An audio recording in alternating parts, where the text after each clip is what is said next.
사도행전 강의 90탄이고요. 제목은 전적 무능력. 사도행전 25장 13절부터 27절인데 19절까지만 보도록 하겠습니다. 13절에서 19절까지만 보겠습니다.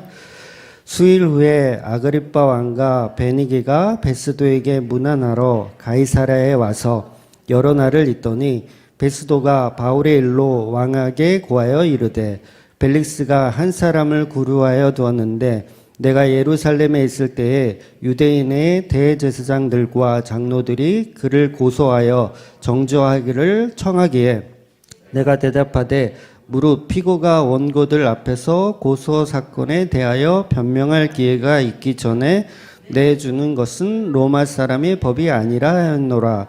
그러므로 그들이 나와 함께 여기 오매 내가 지체하지 아니하고 이튿날 재판자리에 앉아 명하여 그 사람을 데려왔으나 원고들이 서서 내가 짐작하던 것 같은 악행의 혐의는 하나도 제시하지 아니하고 오직 자기들의 종교와 또는 예수라는 이가 죽은 것을 살아있다고 바울이 주장하는 그 일에 관한 문제로 고발하는 것뿐이라. 아멘. 네, 오늘 말씀은 바울이 계속해서 재판을 받고 있는 말씀입니다. 그래서 굉장히 길게 나와 있어요. 그러니까 지난 장도 그랬고 이번 장도 그랬고 앞으로도 계속해서 바울이 재판받는 내용들이 이제 펼쳐집니다. 성경에 보면 시편 127편 2절에 보면 아주 유명한 말씀이 하나 있거든요. 뭐냐면 여호와께서 사랑하는 자에게 잠을 주시는도다. 네, 한 번쯤은 다 들어봤죠. 사랑하는 자에게 잠을 주시는도다. 그래서 하나님이 사랑하는 자에게 잠을 주신다는 이 말씀을 우리는 농담처럼 많이 써먹었었어요. 저도 이제 고등학교 다닐 때 이제 새벽 기도를 이제 다녔거든요. 새벽 기도를 다니면서 이제 깜빡 잠들어서 못 갈 때가 있잖아요. 그럼 이제 전도사님한테 이제 낮에 이제 연락을 해서 하나님이 저를 너무 사랑하셨나 봐요. 제가 그만 열심히 알람 소리도 안 들리시게 너무 사랑하셔가지고 잠을 잘 잤다고 이렇게 이제 농담처럼 새벽기도 빠졌을 때 써먹는 말씀으로 여호와 하나님은 사랑하는 자에게 잠을 주시는도다. 그 말을 써먹었던 경험이 있습니다. 근데 이 말씀을 여러분들은 어떻게 생각하고 계십니까? 정말 게으르게 잠만 자는 사람을 사랑하신다는 그런 말씀일까요? 네. 당연히 그런 말씀은 아니겠죠. 그러니까 이 말씀의 진정한 의미는 바로 자기 부인의 상태를 말하고 있는 겁니다. 자기 부인의 상태, 그리고 오늘의 제목이기도 한 전적 무능력에 대한 이야기를 하고 계시는 겁니다. 시편 한번 찾아볼게요. 네, PPT가 안 되지만 성경책 있으신 분은 시편 127편 1절과 2절을 함께 보도록 하겠습니다. 여호와께서 집을 세우지 아니하시면 세우는 자의 수고가 헛되며 여호와께서 성을 지키지 아니하시면 파수꾼이 깨어 있음이 헛되도다. 너희가 일찍이 일어나고 늦게 누우며 수고의 떡을 먹음이 헛되도다. 그러므로 여호와께서 그의 사랑하는 자에게 잠을 주시는도다. 그러니까 1절에서 말하고 있는 의미는 내 능력으로 일찍 일어나고 늦게 누우며 수고의 떡을 먹음이 헛되다고 말씀하고 있어요. 그러니까 인간이 열심히 노력해서 막 떡을 많이 만들고 그런 것들이 헛되다고 말씀하고 있는 거예요. 그러니까 하나님을 의지하지 않고 자기 힘으로 사는 사람들을 말하는 것이죠. 그러니까 그들의 삶이 아무리 파수꾼을 만들어서 성을 지키고 모든 것을 다 자기들이 해결할 수 있다라고 생각하고 잠도 자지 않고 열심히 일해봐야 그 모든 것이 헛되다고 시편은 얘기하고 있는 겁니다. 여러분, 우리가 잠을 자고 있을 때 그 누구에게도 도움을 줄 수가 없습니다. 그렇죠? 잠을 자고 있을 때. 제가 잠을 자고 있을 때 가장 싫어하는 사람 누굴까요? 네, 저희 집사람. 아닌가요? 우리 집만 그런가? 잠만 자고 있으면 속 터진다고. 주말인데 잠만 자고 있으면 그러지 않나요, 보통? 어디 나가서 좀 이렇게, 좀 교회에 나가서 좀 이렇게 좀 여행도 하고 해야 되는데 집에서 잠만 자고 있으면 가장 속 터지는 사람은 이제 와이프가 되겠죠. 그러니까 잠을 자고 있을 때 그 누구에게도 우리는 도움을 주지 못해요. 심지어는 하나님에게도 우리는 도움을 주지 못합니다. 그렇잖아요. 헌신, 봉사, 아무것도 할 수 없는 상태죠. 잠을 자고 있다면. 그러면 종 노릇을 하지 못하는 거예요. 하나님이 나의 주인이고 내가 종인데 종 노릇을 하지 못하는 상태가 잠자는 상태인데 그렇게 잠만 잤다가는 당장 주인에게 쫓겨날 텐데 그런데 하나님은 왜 이런 말씀을 하실까? 사랑하는 자에게 잠을 주시는도다. 그러니까 이 말씀은 어떤 다른 의미가 있는 역설이라는 거죠. 그래서 이 말씀을 우리가 생각할 때 우리는 다 인과 율로 생각합니다. 원인과 결과로 생각하죠. 인간이 수고하고 땀을 흘리면 그에 대한 보상을 갖게 된다라는 방식으로 보기 때문에 이 말씀이 어렵게 들리는 거예요. 그러니까 지난 몇 주간 말씀드렸던 내용의 본질이 바로 이거라는 거죠. 잠이나 자라는 거예요. 잠이나 자. 우와씨, 이게 뭔 말이야. 대본에 우리는 하나님 도대체 그게 무슨 말씀입니까? 라고 얘기할 거예요. 잠이나 자라니요.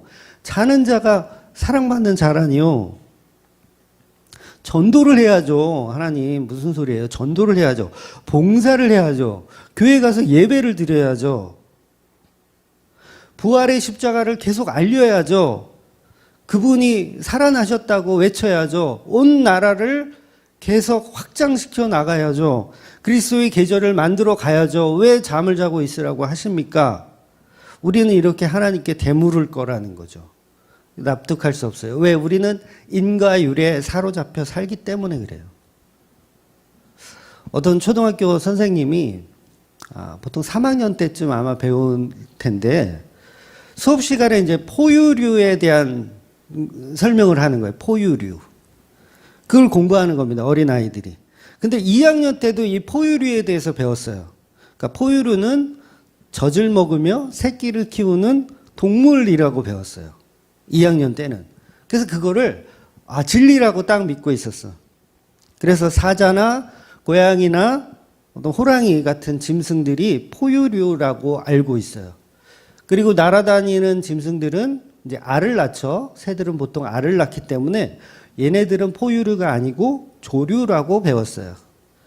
바다의 물고기는 비닐이 있고요. 그 비닐로 헤엄을 치고 다녀요. 그리고 알을 낳죠. 당연히 이건 포유류가 아니고 어류라고 배웠어요. 근데 느닷없이 3학년으로 바뀌고 나더니 3학년 선생님은 포유류를 주제로 놓고 설명을 하는데 갑자기 물에 사는 고래가 포유류라고 가르치는 거예요. 3학년 선생님은. 2학년 때는 그런 얘기를 들어본 적이 없는데. 그러니까 어때요? 놀라지 않을 수밖에 없죠. 아닌데? 분명히 물고기는, 바다에 사는 물고기는 포유류가 아니고 어류라고 배웠는데 저 선생은 도대체 무슨 얘기를 하고 있는 거지? 그런데 이 선생님의 말을 들어보니 고래는 아가미로 숨을 쉬는 게 아니라 허파로 숨을 쉰단다. 그리고 고래는 알을 낳는 게 아니라 새끼를 낳고 젖을 먹인단다. 라는 얘기들을 3학년 아이들이 이제 듣기 시작하는 거예요. 처음에는 멘붕이었지만 듣다 보니 내가 갖고 있었던 선입견이 무너지기 시작하더라는 거죠. 마치 이런 겁니다. 여러분 수박이나 참외가 과일이 아니라고 하는 거예요. 그러니까 초등학교 3학년이 여태까지 수박 참외는 과일인 줄 알고 있었는데 3학년 때 선생님은 수박 참외는 과일이 아니야. 수박이나 참외는 한 해살이 풀이기 때문에 나무에서 나지 않는 열매 채소라고 하는 거야. 결론적으로 과일이 아니고 채소야 라고 하니까 아이들이 또 멘붕이 오는 거죠. 줄기에서 나는 건 줄기 채소고 뿌리에서 나는 거는 뭐 고구마나 감자 같은 채소고, 아무튼 수박, 참외는 과일이 아니라는 거예요. 즉 무슨 말이냐면 하나님의 말씀을 접할 때 우리는 이미 배운 것에 대한 집착을 하고 싶은 경향이 있더라는 거죠. 사랑하는 자에게 잠을 주신다는 말씀이 우리 2학년, 초등학교 2학년 수준에서는 절대로 이해할 수 없는 말씀이 돼버리는 거죠. 잠이나 자라고? 아니, 목사님, 잠이나 자라고요? 우리 인간의 지식으로는 이해하기가 어려운 겁니다. 그래서 구원의 확신을 따놓은 당상처럼 합격증으로 생각하지 말라는 말이 그래서 어려운 거고, 천국이나 부활을 나를 위한 조건으로 부각하여서 신앙하지 말라는 말이 어려운 겁니다. 마치 고래는 어류가 아니고 포유류라는 사실을 받아들이기가 힘든 것이죠. 여전히 수박은 씨앗이 있기 때문에 과일이라고 주장하고 싶은 거예요. 물론 그런 또 말도 일리가 있죠. 틀린 말은 아니죠. 그래서 물속에 사니까 무조건 어류라고 생각하는 것도 정답은 아니라는 겁니다. 그러니까 잠이나 자고 있는 상태가 하나님께 사랑받고 있는 상태라는 역설을 우리가 이해하기 힘든 것이죠. 결국 인간들이 꺼내놓은 자신의 우수함을 뽐내는 그 방법들이 결국은 가인의 죄물들이라는 겁니다. 그런 일을, 가인들이 해놓는 그런 일을 하지 말라는 것이죠. 즉, 가인이 무엇을 해서가 문제가 아니라 무엇을 한 거에 대한 가치를 자기가 챙겨가서는 안 된다는 거예요. 여러분, 성을 쌓는 자체가 잘못된 건가요? 성을 쌓는 자체는 잘못된 게 아니에요. 그 성을 쌓아서 그것을 내 가치로 만들기 때문에 가인은 틀린 거라고 얘기하는 겁니다. 저와 여러분이 봉사를 하는 자체가 나쁜 게 아니에요. 봉사를 좀 하세요. 네? 봉사를 좀 하세요. 그런데 우리 인간은 꼭 봉사를 해놓고 그 봉사로 자기의 가치를 챙겨가니까 그게 문제라는 거예요. 즉, 내가 열심히 했으니, 내가 예배했으니, 제사 드렸으니 그에 대한 대가를 하나님께 요구하는 것, 이게 하나님의 방식이 아니라 세상적인 방식이라는 겁니다. 성도들은 이런 세상 방식으로 사는 것이 아니라 은혜로 살아가는 방식, 그것을 설명해 주고 있는 내용입니다. 그러니까 전적 무능력 상태로 집어넣는 성도가 바로 사랑받고 있는 것이고, 그것이 잠을 자는 상태라고 시편이 표현하고 있는 겁니다. 시편 127편은요, 누가 쓴 시냐면 솔로몬이 쓴 시입니다. 솔로몬. 그러니까 하나님께 성전을 만들어 드린 그런 사람이죠. 어떻게 보면. 근데 그런 솔로몬이 하나님께 잠자고 있는 상태를 표현하고 있다는 거죠. 잠자고 있는 상태. 솔로몬이 어떻게 이런 시를 쓸 수가 있죠? 열심히 일하라. 빨리 성전을 건축하라. 성전을 건축해서 더 멋지게 하나님께 영광을 돌려라. 어딜 잠을 자고 있냐? 깨워라. 이런 식으로 해야 되지 맞지 않나요? 저만의 생각인가요? 그게 맞는데 솔로몬은 잠을 자라는 거예요. 잠을 자라는 상태가 가장 사랑받고 있는 상태라는 거예요. 정말 건축을 위해서 열심히 노력하고 또 해외에 나가서 건축 양식을 배워와라. 막 이런 식으로 시편을 써야 할 것 같은 솔로몬이 전혀 반대의 얘기를 하고 있다는 거죠. 오히려 무능력의 상태로 들어가는 것이 하나님께 사랑받는다는 역설을 보여주고 있다는 거죠. 그러니까 이 말씀은 새벽기도 빠졌을 때 써먹는 이야기가 아니고, 주일날 교회 안 나오고 잠을 잤다고 했을 때 그것을 변명하는 이야기로 사용되는 것이 아닙니다. 우리는 하나님이 세우시는 성전, 예수님이 다 이루심의 그 역사에 우리는 그저 무능력한 존재일 뿐이라는 걸 이야기하는 거예요. 조금도 도움이 되지 않아요. 예수님의 십자가에 저와 여러분은 도움도 조금도 도움이 되지 않습니다. 우리는 예수님이 천국에 넣어주면 가면 되고요. 에? 쉽죠? 천국에 넣어주시면 가면 되고, 안 넣어주시더라도 할 말이 없는 무능력한 존재라는 겁니다. 그냥 우리는 잠이나 자는 존재. 그래서 그 잠자는 상태에서는 어떤 상급도 기대할 수가 없는 거죠. 진짜 성도는 하나님한테 그래서 무엇을 요구할 수 없는 겁니다. 왜냐하면 나는 잠자고 있는 상태니까 요구할 수가 없는 거죠. 이 땅의 가치에서는 가장 소중한 것이 뭐예요? 이 땅의 가치에서 가장 소중한 것이 생명입니다. 우리가 코로나 때문에 왜 이렇게 막 수조 원의 희생을 하면서까지 이렇게 사회적 거리두기를 하는 이유가 뭐예요? 생명 때문이에요. 한 사람이라도 살리기 위해서 이렇게 우리가 막 코로나 블루, 코로나 이제 블랙 막 이런 것까지 경험하면서 이걸 지켜내려고 하는 이유가 바로 생명 때문입니다. 생명이란 가치는 우리 인간들에게는 가장 소중한 거예요. 그런데 이걸 한꺼풀 뒤에 가서 보면 생명이라는 가치는 우리에게만 가치가 있지 하나님 입장에서는 생명은 아무것도 아닌 거예요. 여러분, 생명은 이건 없어지지 않습니다. 죽으면 부활을 하는데 악인이든 선인이든 다 부활해요. 그러니까 생명이 없어지는 거는 우리 인간들의 생각인 거고 생명 자체는 그냥 유지되는 거예요. 유지되는 거. 그러니까 우리는 거기에 가치를 부여하죠. 생명이 죽으면 큰일 난다 이렇게 생각하는데 하나님 입장에서 생명은 사라지는 게 아닌데 뭘 거기에 가치를 둬? 라고 하시겠죠. 그러니까 생명 자체는 천국과 지옥에서는 그냥 흔해 빠진 거예요. 한마디로 흔해 빠진 거. 가치를 둘 필요가 없는 거. 이 세상 공기와 같은 거죠. 사라지지 않는 거.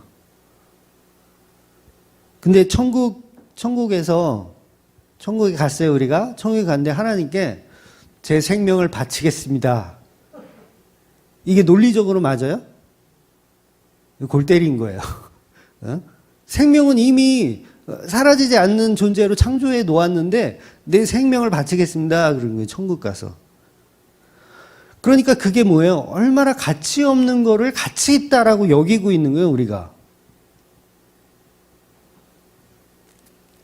그러니까 이 땅에서 우리가 목숨 걸어 신앙을 고백하면 대단한 것이라고 우리는 생각을 하지만 아무것도 아닌 거예요. 아무것도 아닌 거. 그렇다면 결국 성도가 겨우 목숨의 가치를 가지고 하나님께 잘난 척할 수가 있을까요? 없는 거예요. 사도 바울이나 베드로가 순교를 했잖아요. 순교할 때. 근데 그들의 고백이 겨우 자기 목숨을 바치는 거에 대한 어떤 신앙 고백으로 우리가 생각하시면 큰 오해를 하시는 거예요. 사도 바울이나 베드로는 그 수준을 넘어선 겁니다. 그 수준을 뛰어넘는 거예요. 겨우 내 목숨 이거 이렇게 들여가지고 하나님께 뭘 좀 해보려는 그런 수작을 부리는 게 아니라는 거죠. 그러니까 내가 잠시 이 죽음을 견디자. 순교할 때 그러잖아요. 잠시 내가 견디자. 조금 있으면 내가 이제 예수님 만나니까, 천국 가니까 이 생명 다하여 예수님께 바치지 뭐 이렇게 순교하는 거. 근데 이 자체가요 굉장히 영지주의적인 생각이에요. 이슬람 폭탄 테러 하는 친구들이 그 생각을 가지고 순교하는 거거든요. 자기 나름대로. 요 상황만 내가 무역센터에 가가지고 비행기를 그냥 한번 때려박고 죽으면 천국 가니까 그 생각 가지고 신앙하는 거예요. 과연 베드로의 순교와 바울의 순교도 동일한 이제 내가 곧 죽으면 예수님 만나니까 요거 잠깐 내 생명 드리지 뭐 라는 수준의 고백일 거냐는 거죠. 그 수준이 아닙니다. 근데 우리는 그 수준을 뛰어넘는 그 신앙을 못 보죠. 왜냐하면 우리는 인과율로 살고 생명을 최고의 가치로 생각하기 때문에 그래요. 근데 신앙인들에게 내 생명의 가치는 아무것도 아니에요. 그걸 들여서 어디다 써요? 차라리 동전 100원을 헌금하는 게 낫죠? 아닌가요? 돈 1,000원을 헌금하는 게 가치가 있지 내 생명 이거 들여서 어디다 쓸 건데요. 죽지도 않는 거. 진짜 죽으면 몰라. 진짜 죽어. 영혼이 없어져. 파쇄돼. 그런데도 내가 순교하겠다. 그러면 또 몰라. 근데 잠시 후면 천국 간다는 그 알량한 신앙을 가지면서 무슨 우리가 하나님께 생명을 드린다는 짓을 하냐는 거죠. 짓이라 그러면 안 되는데. 네. 저는 순교자들을 존경합니다. 네, 그런 얘기가 아니고. 그러니까 성도가 드리는 신앙 고백, 베드로나 바울이 했던 신앙 고백, 목숨까지도 버리면서 지켰던 이 신앙 고백은 겨우 목숨이 아니었던 거죠. 겨우 목숨을 드리는 수준이 아닌 거예요. 그러니까 폭탄 테러 하는 이슬람 애들이 하는 수준의 신앙 고백은 아니라는 거죠. 그러니까 죽기까지 고문당하면서 믿음을 지켜낸 신앙의 선배들이 대단한 것이 아니라 그 믿음 자체가 중요한 거예요. 그 믿음 자체. 무엇을 걸었느냐가 중요한 게 아니에요. 여러분. 저와 여러분 무엇을 걸잖아요. 막 어떤 사람은 돈을 걸고 막 명예를 걸고 시간을 걸고 하나님께 이걸 드린다고 생각하는데 무엇을 드리는 그 물건에 대한 개념이 중요한 게 아니라 그런 건 다른 종교에도 다 있잖아요. 다른 종교에도. 다른 종교에서도 순교해요. 여러분. 기독교만 순교하는 게 아니에요.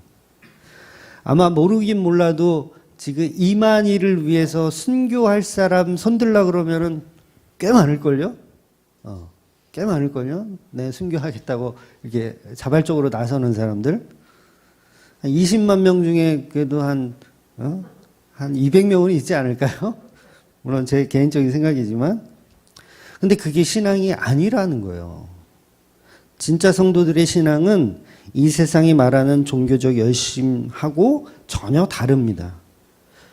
겨우 목숨 따위로 신앙하는 게 아니라 주님 앞에 잠자는 자가 되는 거예요. 굉장히 어려운 거예요. 내가 목숨을 다 바쳐서 하나님을 내가 신앙을 지켜내겠습니다. 이게 아니라 자빠져 자 넌. 할렐루야. 저는 자겠습니다. 이 신앙. 이 역사를 이해하셔야 되는데 표정들이 뭔 얘기를 하는 건지. 바울은요. 자기가 죽고 사는 거에 처음부터 끝까지 관심 없어요. 그러니까 바울이 했던 나는 날마다 죽노라. 그냥 육체의 죽음 정도가 아닙니다. 다른 종교인들이 다 하는 그 수준을 바울이 고백한 게 아니에요. 사도행전 20장에 이미 바울은요. 자기 생명조차도 귀한 것으로 여기지 아니하노라 이런 고백을 한 적이 있어요. 이 말은 종교에서 말하는 날 죽여라. 어서 불을 붙이시오. 이런 화형당하면서 어서 불을 붙이시오. 그런 말을 하는 게 아니라 인간의 가치 없음에 대해서 설명하는 거예요. 생명 그게 뭔데? 그것조차도 내 것으로 여기지 아니하고 있더라는 거죠. 이건 육체만을 의미하는 게 아닙니다. 모든 영혼을 내 것으로 여기지 않고 있다는 거예요. 그러니까 내가 부활해야 하고 내가 천국 가야 하고 내가 구원받아야 하고 이런 개념을 뛰어넘는 거라는 거죠. 전부 자기의 것으로 여기지 않는 겁니다. 내 생명 또한 내 것으로 여기지 않는 것. 내 구원 또한 내 것으로 여기지 않는 것. 영화 타짜인가요? 정확하게 이 영화가 맞는지 모르겠는데 어느 중년 배우의 대사 중에 묻고 더블로 가. 기억나세요? 묻고 더블로 가. 타짜였는지 모르겠네. 근데 요 대사를 할 수 있는 사람은요, 미천이 있는 사람이 할 수 있어요. 묻고 더블로 가. 근데 아무것도 없어. 그런 사람이 어떻게 묻고 더블로 가라는 얘기를 하죠? 못 하잖아요. 자기는 미천이 있다라는 거예요. 뭔가 마지막 한 판을 할 수 있는 미천. 근데 옆에서 그냥 화투 치는 거 구경하던 사람이, 돈이 한 푼도 없는 사람이 묻고 더블로 가! 이렇게 얘기를 할 수가 없죠. 저와 여러분이 가지고 있는 이 생명이 내 것이 아닌데 무슨 생명을 바친다는 거예요, 도대체가. 그렇잖아요. 요거는 인간들만 생각하는 가치라는 거예요. 그래서 사랑하는 자에게 주시는 잠 이야기는 이렇듯 절대적 무능력을 표현하고 있는 겁니다. 예수님께서도 자기 자신을 모퉁이 돌이라고 말씀하시면서 그 기준으로 하는 그 진짜 성전 건축, 예수님의 십자가의 다 이루심에 우리는 아무런 도움을 주지 못하는 존재, 오직 그 은혜로만 그 십자가를 바라볼 수 있는 존재로 만들어내시는 거예요. 아무 공로 없이 은혜로 사는 사람들. 간혹 우리가 예수님의 십자가를 우리도 지어야 된다고 하니까 그 말을 행위적으로만 이해해서 예수님의 삶을 우리가 살아내려고 노력을 해요. 그러니까 예수님을 닮아가려고 하는 거죠. 예수님이 하셨던 말투, 사랑 이런 걸 닮아가려고 하는 거예요. 그런데 우리는 예수님이 이루신 그 성전 건축 십자가를 닮아가는 게 아니라 믿고 따라가는 겁니다. 믿고 따라가는 거. 예수님을 흉내내려는 게 아니라 그 예수님을 창조주 하나님으로 믿으라는 거예요. 근데 우리는 전부 흉내내는 걸 좋아하죠. 예수님처럼 나도 한번 살아내 보겠다고 하죠. 그게 깨어있는 거예요. 잠자지 않고 깨어있는 거예요. 그러니까 하나님이 집을 세우시고 성전을 세우시고 십자가를 세우시고 전부 하나님이 하시는 방식으로 하지 않으면 안 됩니다.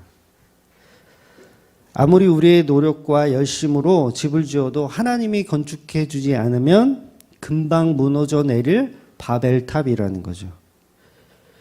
인간이 인간 스스로 만드는 집은 금방 무너지고 아무리 망대를 세우고 파수꾼으로 집을 지키더라도 하나님이 지켜주지 않으면 소용이 없습니다. 자꾸 인간들은 하나님께 뭘 바친다고 해요. 돈을 바치고요. 시간에 11조 이런 걸 바치고요. 열정을 바치고 생명을 바치고. 예수를 바치라니까 왜 자꾸 쓸데없는 걸 바치죠? 예수를 바쳐요. 하나님은 예수를 바쳐. 예수의 피 뿌림이 없이는 내가 너의 예배를 안 받아. 이렇게 말씀하고 계시는데 자꾸 헛된 재물을 가지고 오는 거예요. 하나님한테. 결국 인간이 만들어 놓은 잣대의 가치들로 하나님께 잘 보이려고 하는 거죠. 그래서 파수꾼들이 그냥 잠만 자고 있는 상태가 오히려 도둑이 들지 않는 것이고 하나님께 사랑받는 상태, 전적 무능력의 상태라고 시편 127편은 설명하고 있는 겁니다.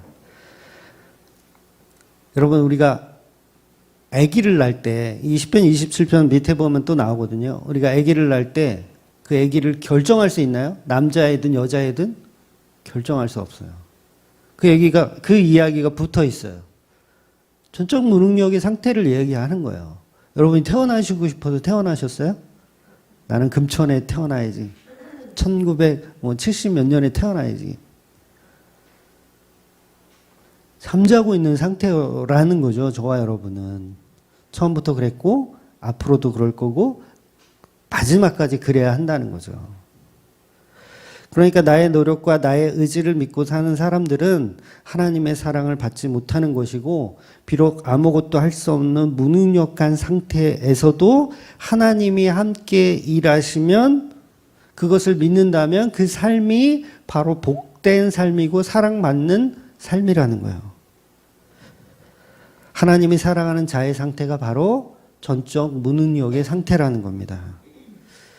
저와 여러분이 살아가는 이 세상에서 누구보다 무능력함을 느낄 때, 그럴 때가 있죠.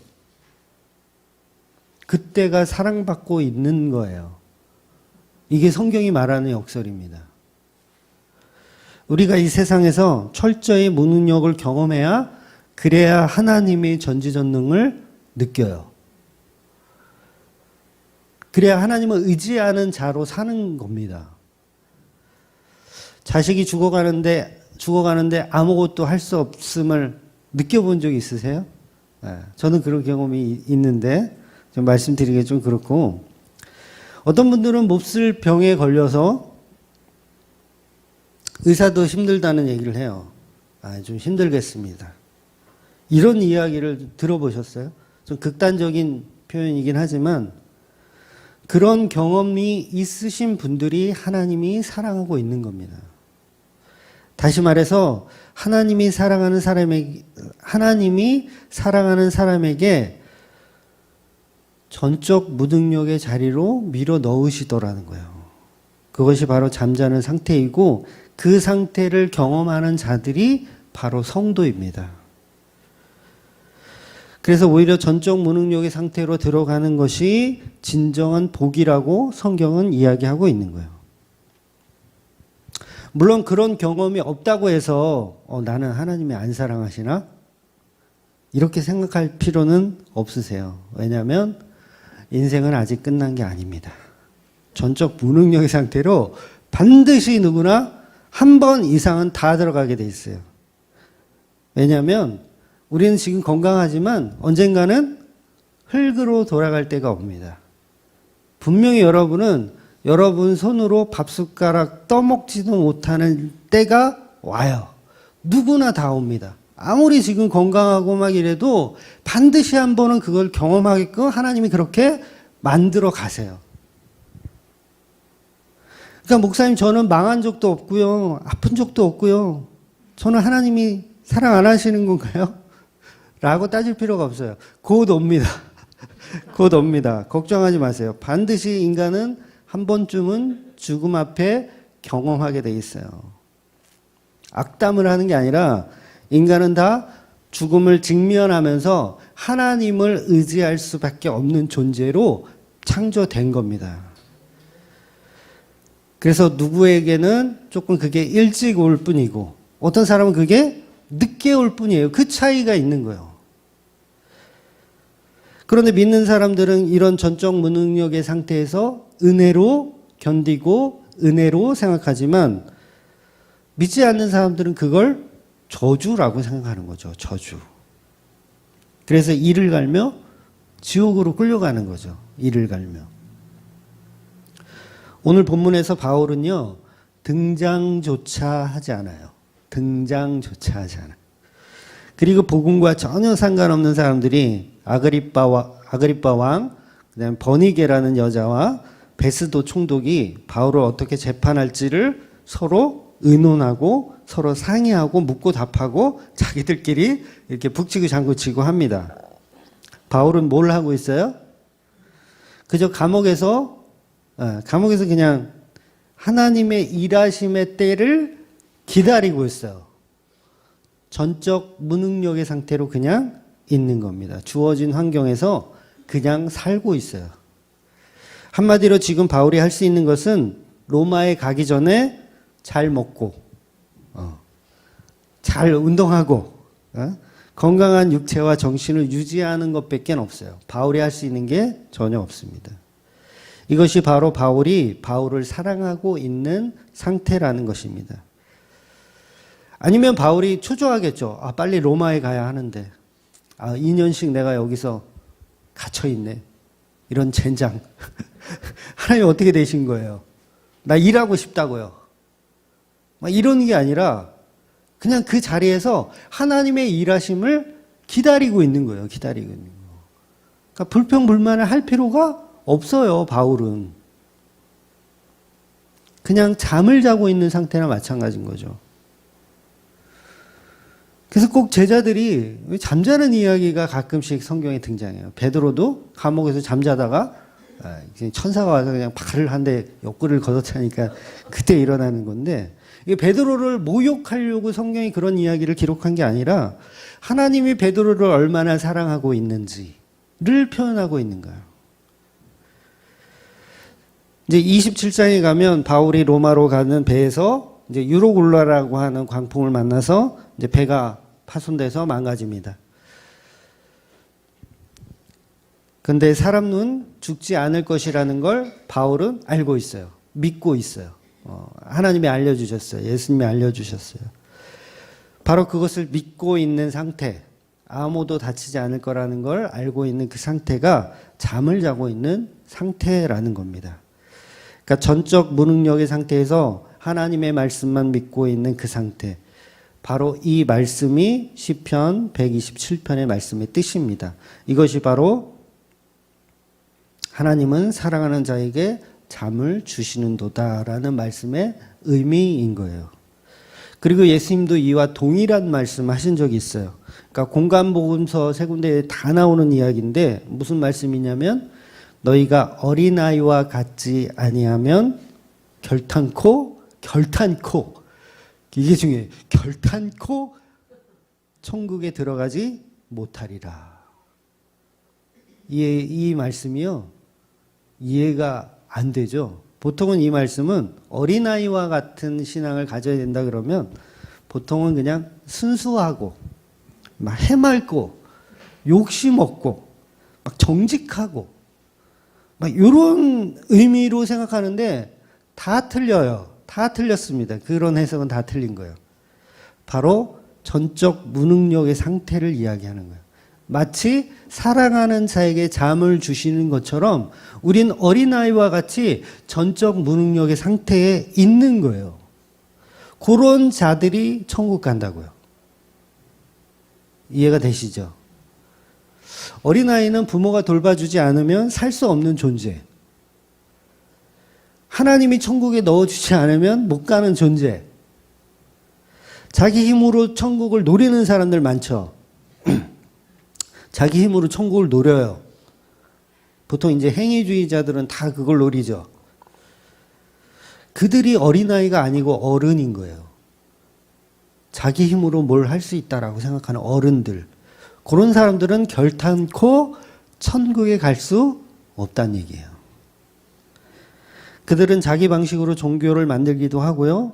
황금 송아지를 만들기도 하면서 자기가 꿈꾸는 파라다이스를 상상합니다. 그리고 거기에 넣어줄 예수님을 믿어요. 그곳에 보내줄 예수님을 믿어요. 그런데 그런 믿음은 정말 쌍둥이 빌딩에 그냥 비행기 몰고 처박는 애들하고 다를 게 하나도 없는 거예요. 바울은요, 전적 무능력으로 죽는 겁니다. 이게 비슷한 것 같지만 완전히 다른 이해가 되는 거예요. 아이가 아닌 어른들은 자기 방식과 생각으로 살기 때문에 결단코 천국에 갈 수가 없는 겁니다. 천국은 누가 가냐면 이 어린아이처럼 전적 무능력의 사람들이 가는 겁니다. 천국을 기대하지도 못하는 그런 존재. 한마디로 아무것도 모르는 존재들. 나는 예수님만 의지할 수 있는 존재들. 능력 없는 존재들이 가는 거예요. 그래서 그걸 은혜라고 얘기하는 거예요.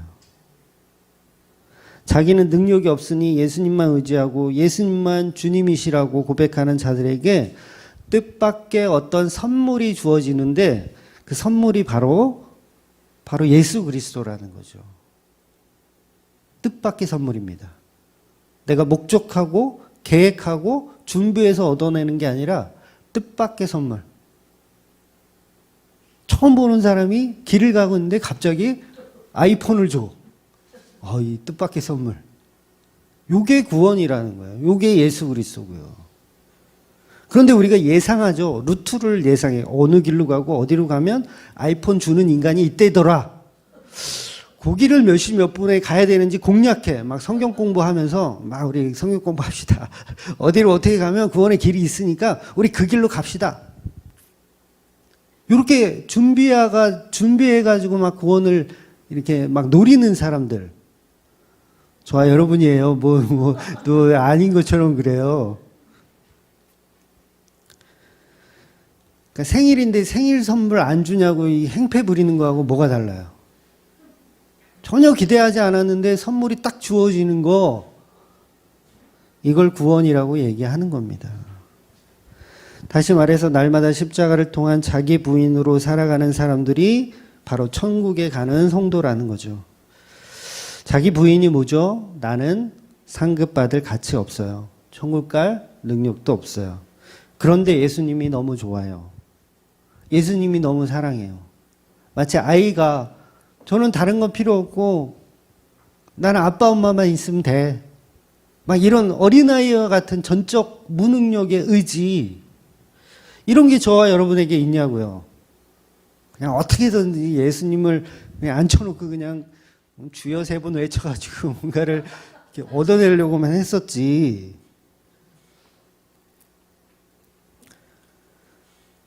전부 우리가 우리의 능력을 발휘하여 천국을 쟁취하자. 천국은 침노하는 자의 것이라 그러니까 막 쳐들어가려고 그래. 어딜 쳐들어가요? 화염검으로 막고 있는데 죽으려고. 네? 그러면서 우리가 우기는 거죠, 계속. 우리 신앙이 맞다라고 우기는 거예요. 나 이 정도 열심과 헌신과 봉사를 했으니까 좀 알아줘야 되지 않은 건가요? 알아줘야 되잖아요. 이 정도면 사랑받을 자격 있잖아요. 이렇게 따지는 거예요. 근데 하나님은 사랑하는 자에게 잠을 주신대잖아요. 어린아이와 같지 않으면 결단코 천국에 갈 수 없다고 말씀하시잖아요. 그렇다면 우리가 가진 능력들은 예수님 앞에 가치 없음을 인정해야 된다는 겁니다.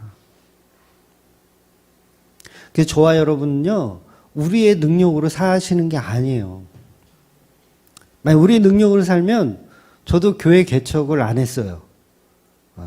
우리 교회 개척할 때 당시 알고 계신 분 계시지만 안 하죠. 왜 해요, 이걸? 돈이 돼요. 그렇다고 제가 능력이 돼요. 남들 앞에 서면 저 벌벌벌벌 떠는 거 아세요?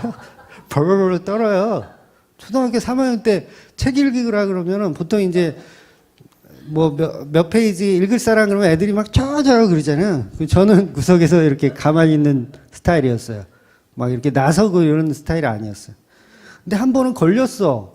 그날이 뭐 제 번호가 맞는 날짜였는지 몇 번 일어나서 책 읽으라는데 못 읽었어요. 왜 못 읽었냐면 떨려가지고. 글씨를 모르는 건 아닌데 떨려가지고. 그래서 선생님한테 매도 맞았어요. 안 읽는다고, 개긴다고. 그러니까 친구들한테 물어봐. 하도 제가 개기니까 친구들한테 물어봐. 선생님이 친구들한테, 야, 혹시 얘 책 못 읽냐? 한글 모르니? 이렇게 물어봐. 아니요, 제 한글 잘 아는데요. 근데 왜 못 읽어? 너 개기냐? 너 오늘 주고 봐. 그래, 시계 풀르고. 그랬던 저란 말이에요. 그러니까 제가 뭘 해요? 앞에 서서 무슨 얘기를 해요? 못하죠. 그런데 젠장 끌려왔어. 예수님한테. 끌려오는 거예요. 계속 전적 무능력의 상태에서 저하러 오면 계속 끌려오는 거예요. 여러분, 반드시 우리는 우리 손으로 밥 숟가락을 못 떠먹는 날이 온다니까요. 하나님이 허락해야 그것도 먹을 수 있는 거예요. 공중에 나는 새도 하나님이 허락하지 않으면 떨어집니다, 그냥. 하나님이 여러분의 머리카락 숫자를 세는 거 아세요? 몇 개인지를 세요, 하나님이. 근데 보세요. 여러분은 자기 머리카락 숫자 아시는 분. 나보다 나를 더 잘 아시는 분이세요. 근데 무슨 우리가 나에 대해서 막 책임지고 나에 대해서 많이 아는 것처럼.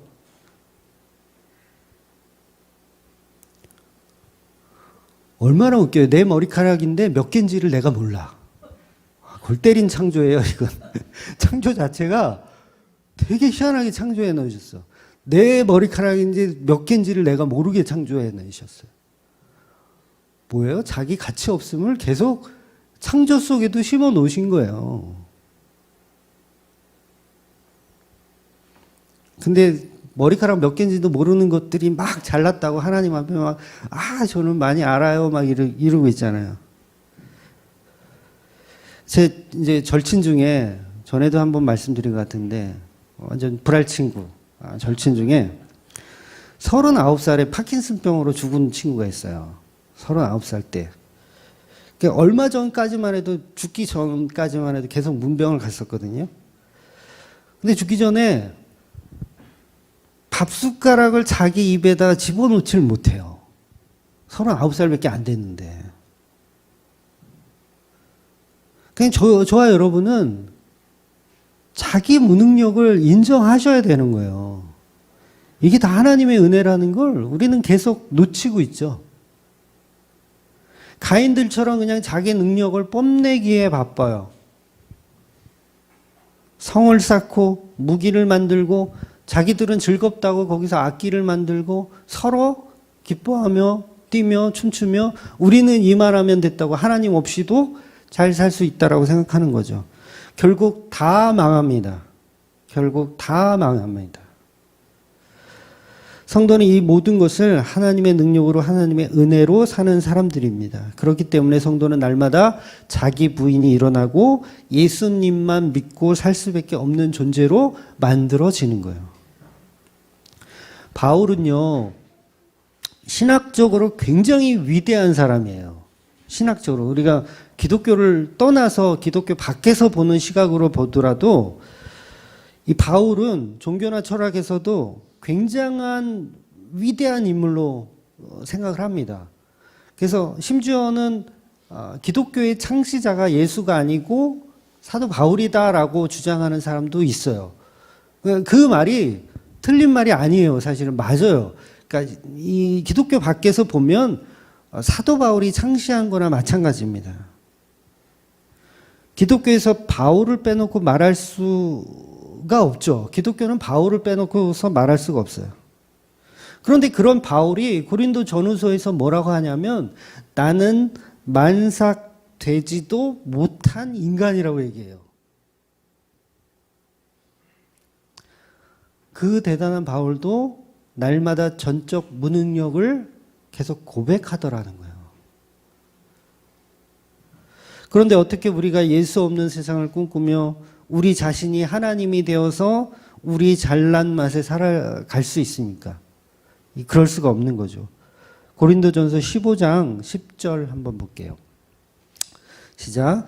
그러나 내가 낸 것은 하나님의 은혜로 된 것이니 내게 주신 그 은혜가 헛되지 아니하여 내가 모든 사도보다 더 많이 수고하였으나 내가 한 것이 아니요 오직 나와 함께 하신 하나님의 은혜로다. 와, 얼마나 일을 많이 했으면 사도보다 더 많이 수고하였으나 라는 말을 자기가 할 수가 있어요. 네. 정말 수고를 많이 했다는 얘기예요, 사도 바울은. 그런데 그 모든 수고를 지금 자기의 능력으로 가치로 여기지 않고 모든 것은 다 하나님의 은혜였다라고 고백하잖아요. 자기 무능력, 자기 부인을 계속 사도 바울은 하더라는 거예요. 그 위대한 사도 바울이. 사도 바울의 산. 보통 그렇게 얘기하거든요. 사도 바울은 산이다. 고린도전서뿐만 아니라 오늘 본문의 바울도 완전한 무능력 자리에 있는 거예요, 그냥. 곧 로마로 가게 될 것처럼 예수님이 말씀하셨잖아요. 곧 로마에 가게 될 것처럼 말씀하셨어요. 밤중에 찾아오셔가지고. 왜 그랬는지 몰라. 근데 2년 동안 아무런 응답이 또 없어. 아, 그럼 내 힘으로 가야 되나? 내가 좀 어떻게 좀 노력을 해볼까? 탈옥을 한번 해볼까? 그런데도 희망이 보이지 않지만 사도 바울은 좌절하고 있을까요? 아니에요. 여전히 하나님의 뜻을 기다리며 자기 자신을 준비하고 있는 거예요.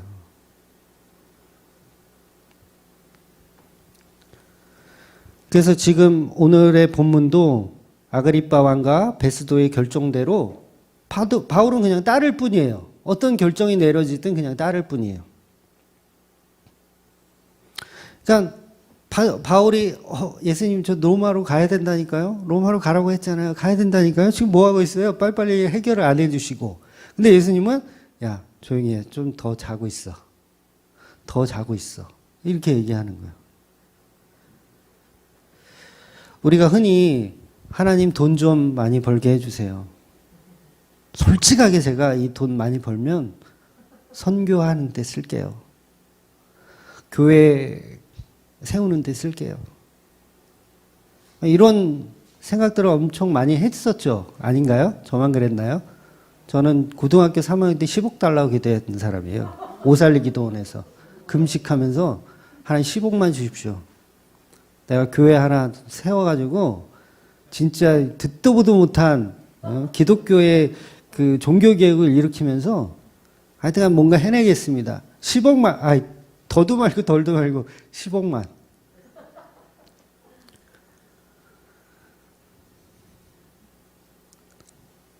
근데 그게 개수작이라는 거예요. 계속 제자리 걸음 하고 있는 거예요. 신앙이 성장하지 않고 계속 제자리 걸음 하고 있었던 거예요. 그러니까 아무것도 할 수 없는 무능력의 자리. 그러니까 안 주시더라고요, 10억을. 10억을 줬으면 어때요? 저 지옥 갑니다. 100% 장담하는데 10억 주셨으면 저 지옥 가요. 그걸 가치 삼아 나를 주인으로 열심히 우상을 섬겼을 거예요. 근데 안 주시더라고요. 전적 무능력의 상태로 넣으시더라고요. 돈은 더 없어. 응? 기도해도 돈이 안 와. 그러니까 그 상태가 전적 무능력으로 집어넣는 게 하나님이 지금 사랑하고 있다라니까요. 사랑하고 있다라는 거. 어떤 사람은 이 중요한 때에 사업이 망했다고 원망하시는 분도 있을 겁니다. 어떤 사람은 정말 큰 병에 걸려서 정말 힘들어하고 계신 분도 있을 거예요. 또는 자식이 병에 걸려서 아프신 분들도 있을 겁니다. 그런데 극단적이지만 그 아무것도 없는 그 상태로 밀어 넣으신 그게 하나님께서 사랑하고 계신 거예요. 물론 아무 일도 안 일어난다고 해서 사랑받지 않는 건 아니에요. 조금만 기다리세요. 곧 옵니다. 네. 그러니까 성도는 그 순간에 하나님의 사랑을 느껴야 된다는 거죠. 그 전적 무능력의 상태로 내려갔을 때 하나님이 나를 정말 사랑하시는가를 느낄 수 있는 사람이 정말 성도라는 거예요. 근데 물론 그 당시에는 막 저주하고 그럴 수도 있어요. 꼭 막 신앙으로 극복하라 그런 설교를 제가 드리는 게 아니에요. 저주할 수 있어요. 하나님 왜 나한테는 왜 이런 시련을 주십니까? 막 욕하고 대들 수 있어요. 그런데 어느 순간 세월이 지나면 그때 그 시절을 돌이켜 봤을 때 그게 하나님이 나를 사랑하고 있는 순간이었구나라는 걸 또 자각하는 일들이 계속 일어날 거라는 거죠.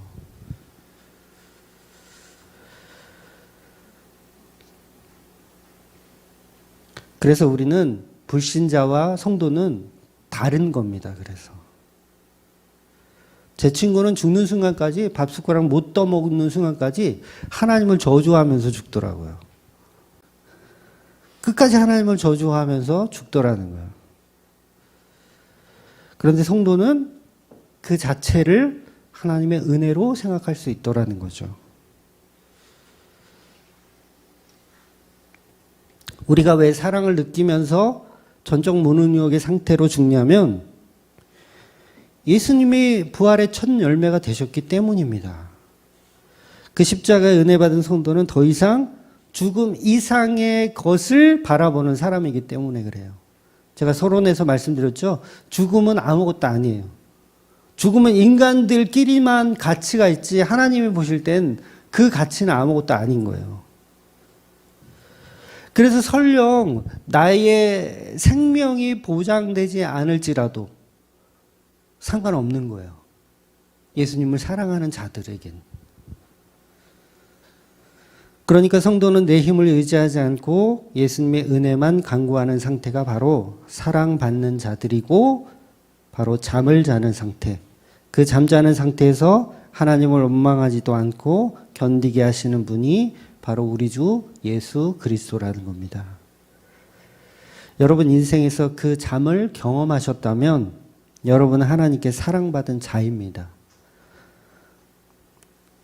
물론 고난이 언제 올지도 모르고 또 지금 오신 분도 계시지만 사람마다 모양과 형태는 다 다르지만 반드시 경험하게 되어 있어요. 성도들에겐 반드시 전적 무능력의 상태를 경험하게끔 만들어 가십니다. 바로 그게 십자가이기 때문에 그래요. 전적 무능력의 상태가 곧 십자가이기 때문에 우리는 그 십자가를 경험하지 않고는 천국에 갈 수가 없는 겁니다. 바로 그 십자가의 자리가 하나님을 원망하기도 하는 자리예요. 어찌하여 나를 버리셨나이까 라는 원망을 할 수도 있어요. 그 십자가에서. 그런데 결국 그 십자가를 통해서 우리에게 조명하시고 우리에게 말씀하시는 것은 전적 무능력의 상태에서 내가 너를 구원했다. 내가 너를 사랑했노라 라는 말씀을 우리에게 하시고 싶으신 거예요. 그래야 은혜가 되니까. 내가 모든 것이 충만하고 모든 것이 잘 될 때 하나님이 내가 너를 구원했다 그러면 우리가 감흥이 있을까요? 별로 감흥 없어요.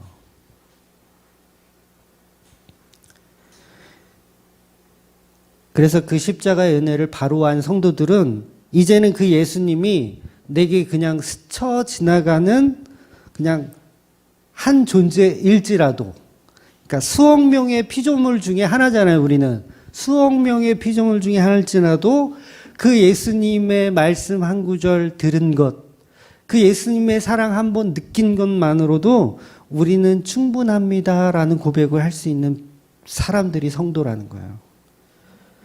그래서 그렇게 사랑하는 자로 신부로 만들어가고 계신 거예요, 우리 예수님이.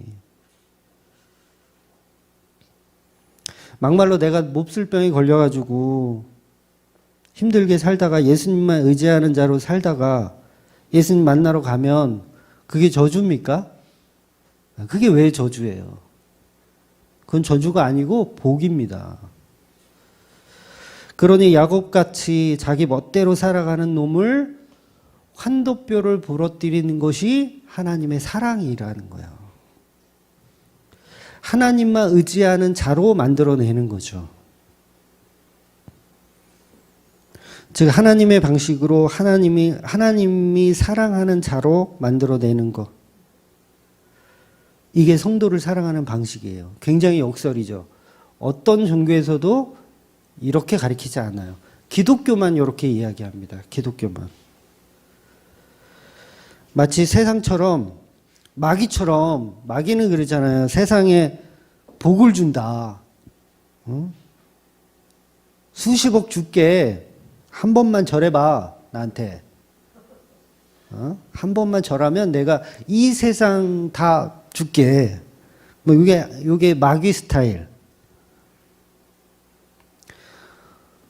교회 하면 1년 안에 수백 명 부흥시켜 줄게.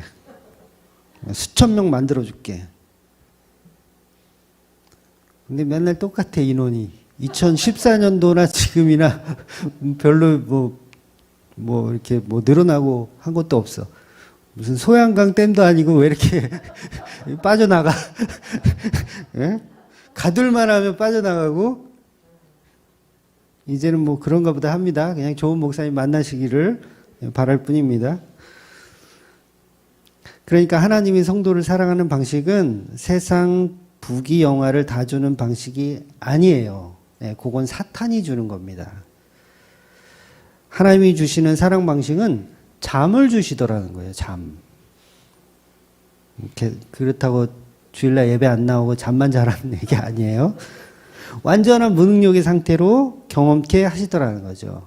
마치 욥과 같이. 하나님이 욥을 너무 사랑하잖아요. 그러니까 마귀가 아유 저게 무슨 사랑이에요. 내가 한번 테스트 한번 해볼까요? 근데 테스트 하게끔 허락을 하잖아요. 전적 무능력의 상태로 집어넣는 거예요. 그게 하나님의 사랑 방식이라는 거죠. 그 부활이라는 김태원 씨 부활 노래 중에 사랑할수록이라는 노래 아세요? 이 김태원 씨가 천주교 교인이더라고요. 몰랐는데. 근데 그 가사 중에 이런 게 있어요. 이젠 너에게 난 아픔이란 걸 너를 사랑하면 할수록. 이젠 너에게 난 아픔이란 걸 사랑하면 할수록 아픔이래요. 그러니까 하나님이 인간을 사랑하는 방식이 그렇다라는 거예요. 그러니까 우리가 예수를 사랑하면 사랑할수록 이 세상에서는 아픔이에요. 이 세상이 보는 시각에서는 아픔이라고요. 그런데 그 아픔 속에 진정한 사랑이 있죠. 그러니까 사도 바울이 이 삶을 살면서도 행복한 거예요. 기쁜 거예요. 늘 감사할 수 있는 거예요. 늘 찬양할 수 있는 거예요. 이 역설을 예수 믿는 사람만 알아요. 더 이상 부귀영화가 오지 않아도 상관없어요. 내 생명을 가치로 여기지도 않아요. 아벨은 하나님이 사랑하셨기 때문에 형한테 돌 맞아 죽는 거예요. 야곱을 사랑하셔서 한도뼈 부러뜨리고, 욥은 뭐 말할 것도 없고, 하나님이 세상을 이처럼 사랑하사 예수를 십자가에 죽이시는 거예요. 예수를 잠들게 하신다고요. 사랑하는 자에게 잠을 주시는 그 잠이 예수 그리스도에게도 적용되는 거예요. 예수님은 십자가에서 죽으신 거예요. 죽으신 거. 이게 하나님의 사랑 방법이에요. 성도는 아니라고 왜 발뺌을 하시려고 그래요? 하나님은 우리를 사랑하는 방식이 우리를 다 십자가에 매달게 하는 거예요. 그게 하나님의 사랑의 방식입니다. 이걸 도대체 어떤 종교에서 믿을 수 있어요? 여러분은 다 십자가에 죽어야 돼요. 그 죽는 자가 하나님께 사랑받는 자들이에요. 라는 설교의 이 메시지를 누가 알아듣냐고요? 못 알아듣죠. 어디 그런 개똥 철학이 어딨냐고 대본에 이야기할 거예요. 그러나 성경이 처음부터 끝까지 그 얘기를 하고 있더라는 거죠. 하나님은 우리를 사랑하는 다른 방식을 우리에게 주신 적이 없어요. 하나님은 예수 말고, 예수님의 십자가 말고 사랑하는 방식을 다른 방식으로 주신 적이 없어요. 한 번도 없어요. 예수님의 십자가 사랑을 받는 저와 여러분은 그래서 아파야 정상입니다. 하나님이 인간에게 주시는 사랑은 십자가 사랑밖에 없는 거예요. 하나님이 세상을 이처럼 사랑하사 예수를 십자가에 죽이는 거예요. 그리고 저와 여러분이 그 예수와 함께 십자가에 못 박혔나니 이제는 내가 사는 것이 아니요 오직 내 안에 계신 그 예수 그리스도로 사는 거예요. 그러니까 다른 이교도의 말에 속지 마십시오. 교회 나오면 복 받는다, 부자 된다, 이런 수준 정말 떨어지는 그런 것들에 현혹될 필요가 없어요. 그거 다 마귀 사탄입니다. 성도는 날마다 자기 십자가를 지고 예수님 따라가는 거예요. 당연히 아프죠. 십자가 지고 따라가는데. 그런데 그 사랑 방식이 미안하지만 성도에게는 그게 기쁨이 되더라는 거예요. 예수님이 십자가를 지고 가는데 내 육체는 고통스러운데 내 영혼은 행복한 거예요. 즐겁고.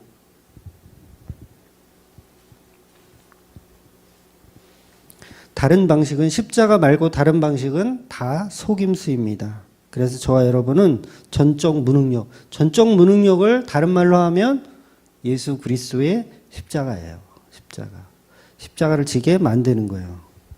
전적 무능력 없이는 절대 믿음이 생기지 않습니다. 다 가짜 믿음이에요. 성령께서 죄에 대하여, 의에 대하여, 심판에 대해서 말씀해 주시면 우리는 당연히 아픈 게 정상이에요. 결국 죄에 대해서, 의에 대해서, 심판에 대해서 들으면 십자가와 직면하게 되는 거예요. 십자가를 만나게 되는 거예요. 그래서 교회 나와가지고 다른 거 이렇게 추구하면 그거 다 가짜예요. 100% 가짜입니다. 십자가 말고 다른 거 추구하면. 그런 교회는 다닐 필요도 없어요. 거기 왜 다니고 있어? 마귀들이 만들어 놓은 교회 속에 우상을 섬기고 있는 겁니다. 하나님은 십자가를 통해서만 우리를 만나주시고 십자가를 통해서만 우리를 사랑하십니다. 구약에서 제사를 통해서만, 어린 양을 통해서만 하나님이 만나주신 것처럼, 그래야만 하나님과의 관계가 회복되는 것처럼 우리는 유월절 없는 출애굽기를 상상할 수도 없는 거예요. 십자가 없는 하나님의 은혜, 십자가 없는 복은 다 거짓말입니다. 그래서 그 십자가만이 우리를 광야에서 살게 해주시는 거예요. 구약에서 제사 없이 하나님 만날 수 없고 지금 우리는 예수님의 십자가 없이 하나님 앞에 갈 수가 없습니다. 그러니까 저와 여러분은 오늘도 그 십자가를 배우고 그 십자가를 통한 전적 무능력을 묵상하면서 그 십자가를 통한 은혜만을 기억하시면 되는 거예요. 하나님과의 관계가 회복된다는 것은 하나님이 인간을 사랑하셔야 되는 거잖아요. 사랑하셔야. 그런데 그 사랑하는 방법이 예수 그리스도의 십자가라는 거죠. 그래서 하나님이 사랑하는 방식은 철저한 무능력의 상태로 집어넣는 방법 말고는 없습니다. 그러니까 저와 여러분은 그 무능력의 상태를 경험하셔야 돼요. 오직 하나님만 의지하는 존재가 됩니다. 하나님이 우리를 사랑하시기 때문에 고난이 있는 거예요. 그래서 하나님이 그렇게 우리를 재창조해내고 계신 거예요. 신부된 교회 만들기를 하시는 거죠. 그러니까 지난주에 보았던 그 시편 51편의 다윗의 시에 보면 내 속에 정한 마음을 창조하시고 라고 시작해요. 내 속에 정한 마음을 창조하시고.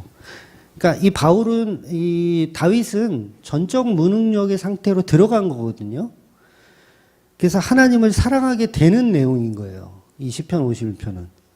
다윗 입장에서 이제 하나님을 정말 사랑하게 됐어. 그동안 막 벗게 들어오고 춤추고 했던 거는, 그거는 진짜 초등학교적인 수준의 사랑이었다면, 이제 밧세바와의 범죄를 통해서 전적 타락을 이해하고, 밧세바와 사이에서 난 그 아들이라고는 안 나오는데 아들이라고 표현할게요. 그 아들이 죽어요. 그러니까 식음을 전폐하고 기도했는데도 안 살려주세요. 죽어요. 그랬을 때 전적 무능력을 경험했죠. 경험하고 나서 하나님을 더욱 사랑하게 된 거예요. 그랬더니 이 사랑하는 이 마음이 내게로부터 만들어진 게 아니라, 이 마음이 결국은 창조되었군요라는 고백. 내 속에 정한 마음을 창조하시고라고 고백하는 거예요. 저와 여러분이 믿음이 있어요. 하나님을 정말 사랑하게 되었어요. 근데 이게 내가 어떤 공부해서 믿음이 있어서 이렇게 막 여기까지 온 게 아니라 창조되고 있더라는 거죠. 내 속에 정한 이 마음이 결국은 하나님이 창조하신 거군요 라는 고백. 그래서 고난이 오고 환난이 왔는데 예전보다 하나님을 더 사랑하게 되었다면, 저와 여러분은 내 속에 정한 마음을 하나님이 창조하고 계신 겁니다. 그래서 다윗의 고백하기를 이 모든 과정을 통해서 생긴 하나님의 사랑, 이 마음을 시편에 그대로 표현하고 있는 겁니다.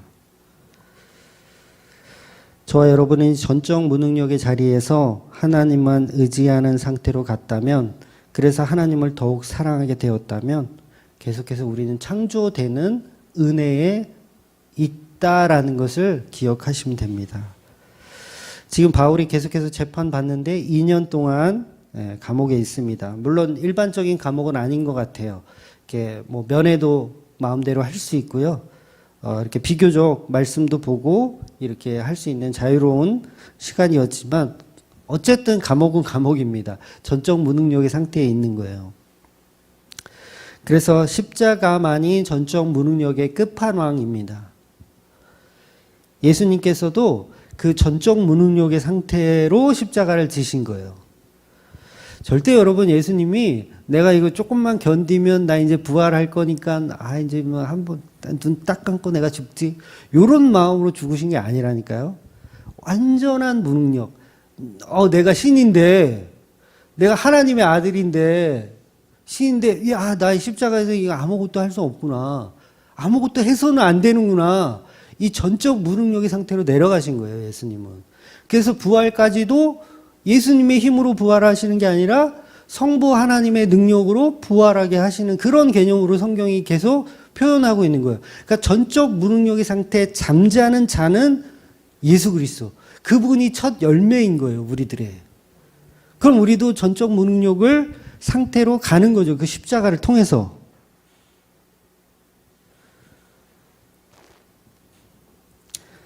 그래서 본문이 그 전적 무능력의 상태에 있는 바울을 조명하고 있는 겁니다. 예수님은 우리에게 좋은 것을 주시기 원합니다. 좋은 것을 주시기 원해요. 막 고난받아라, 막 병 걸려라, 막 이게 아니로 이건 하나의 그 과정인 거고 예수님은 정말 우리를 사랑하셔서 좋은 걸 주시길 원해요. 근데 그 좋은 게 뭐냐면 성령이라는 거죠. 성령. 그 성령이 우리 안에 오시면 의에 대해서, 죄에 대해서, 심판에 대해서 알게 되는 거. 그러니까 예수님께서 우리에게 원하시는 거는 우리에게 구하라, 두드리라, 찾으라고 원하시는 건 뭐냐면 바로 성령이라는 거죠. 그 성령이 오셔서 나의 전적 무능력을 자각하게 하시는 거. 그래서 오늘도 십자가 말고는 답이 없구나라는 그 신앙을 계속 고백하게 만들어 주시는 거예요. 그래서 성령 받은 사람들은 반드시 자기 부인이 일어나고 전적 무능력으로 살아갈 수밖에 없습니다. 그런데 희한하게 그 전적 무능력의 상태에서도 평안이 있어요. 놀라운 거예요, 이건. 그냥 이론적으로 해석해서 이해해서 될 수 있는 문제가 아니에요. 참 기쁨이 그 안에 있습니다. 진리가 나를 자유케 하더라는 거예요. 더 이상 내가 주인으로 살지 않는 그런 어떤 평안함이 생겨나더라는 거죠. 그래서 그 십자가의 은혜만을 기억하는 저와 여러분 되시기를 주의 이름으로 축원드리겠습니다. 기도하겠습니다.